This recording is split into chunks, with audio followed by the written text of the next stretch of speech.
নমস্কার দর্শক বন্ধুরা, শো এর রান্নাঘরে আপনাদের সকলকে স্বাগত জানাই। আজকে আমরা বানাতে চলেছি পাটিসাপটা।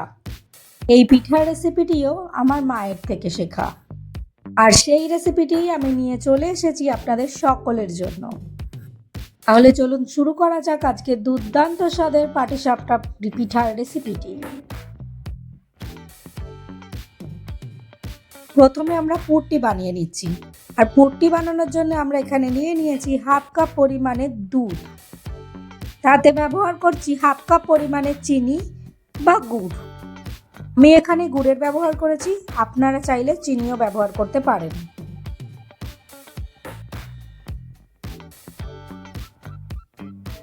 এই সব কিছু ভালো করে মিশিয়ে নিয়ে তাতে দিয়ে দিলাম 250 গ্রাম মাখা সন্দেশ।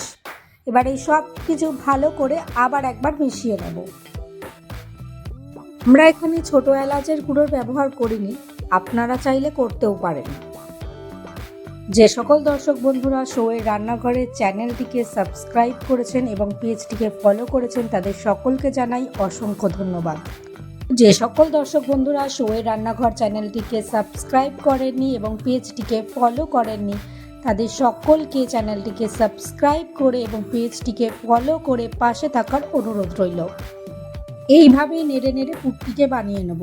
আমি এখানে সন্দেশের পুর ব্যবহার করেছি, আপনারা চাইলে নারকোল অথবা ক্ষীরের পুরও ব্যবহার করতে পারেন।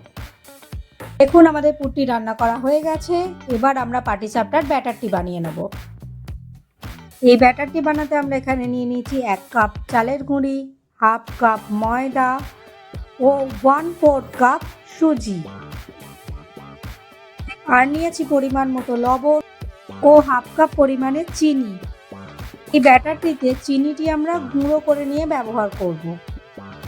এই সব কিছুকে একটি চামচের সাহায্যে বা হুইস্কারের সাহায্যে ভালো করে মিশিয়ে নেব। এবার এতে অল্প অল্প করে দুধ দিয়ে একটি পাতলা ব্যাটার বানিয়ে নেব।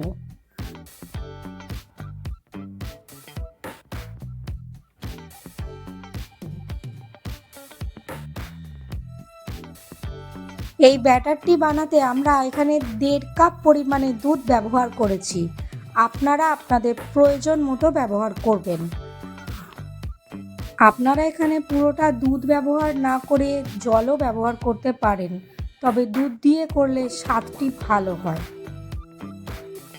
এইভাবে 10 থেকে 15 মিনিট আমরা ব্যাটারটিকে ভালো করে ফেটিয়ে নেব। দেখুন ব্যাটারটি ফেটানো হয়ে গেছে।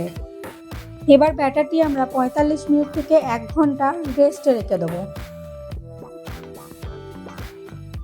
ফিরে এলাম 1 ঘন্টা পর। তাওয়াটি ভালো গরম হয়ে গেলে তাতে আগে থেকে গলিয়ে রাখা ঘি ভালো করে ব্রাশ করে দিলাম। চাটুতে 1 হাতে ব্যাটার দিয়ে ব্যাটারটি ভালো করে হাতার সাহায্যে ছড়িয়ে নিলাম। ধার দিয়ে সামান্য গলিয়ে রাখা ঘি দিয়ে দিলাম। সন্দেশের পুরটি এইভাবে সরু করে ব্যাটারটির একটা ধারে রেখে এবার খুন্তির সাহায্যে এটি আস্তে আস্তে রোল করে নেব। আমি এখানে পিঠেটি লোহার তাওয়ায় করছি বলে আমার পিঠেটি সামান্য লালচে হচ্ছে, কিন্তু আপনারা যদি ননস্টিকের তাওয়া ব্যবহার করেন তাহলে পিঠাগুলি একদম সাদা হয়। এইভাবে রোল করে করে পিঠাটি ভাঁজ করে নেব।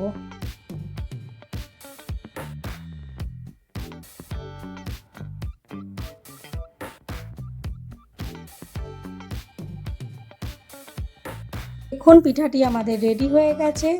এবার এটিকে একটি পাত্রে তুলে নিলাম। এইভাবে আমরা আরেকটি পিঠা বানিয়ে নেব।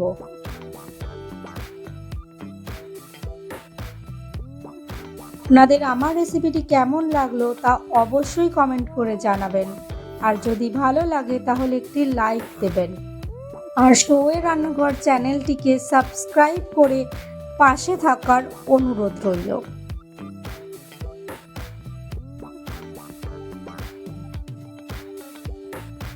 এখন ঠিক একইভাবে আমরা আরেকটি পিঠা বানিয়ে নিলাম। এইভাবে আমরা বাকি পিঠাগুলোও বানিয়ে নেব। আমার এই রেসিপিটি আপনাদের কেমন লাগলো তা অবশ্যই কমেন্ট করে জানাবেন। যদি ভালো লেগে থাকে তাহলে একটি লাইক করবেন, আপনজনদের সাথে শেয়ার করবেন। এবং চ্যানেলটিকে সাবস্ক্রাইব করে পাশে থাকা বেল আইকনটিকে হিট করে দেবেন আমার রান্নার আপডেট সবার আগে পাওয়ার জন্য। আর যদি আপনি ফেসবুক থেকে দেখেন তাহলে পেজটিকে ফলো করে দেবার অনুরোধ রইল। আজকের জন্য এইটুকুই, দেখা হচ্ছে পরের ভিডিওতে। সবাই ভালো থাকবেন, সুস্থ থাকবেন, নমস্কার।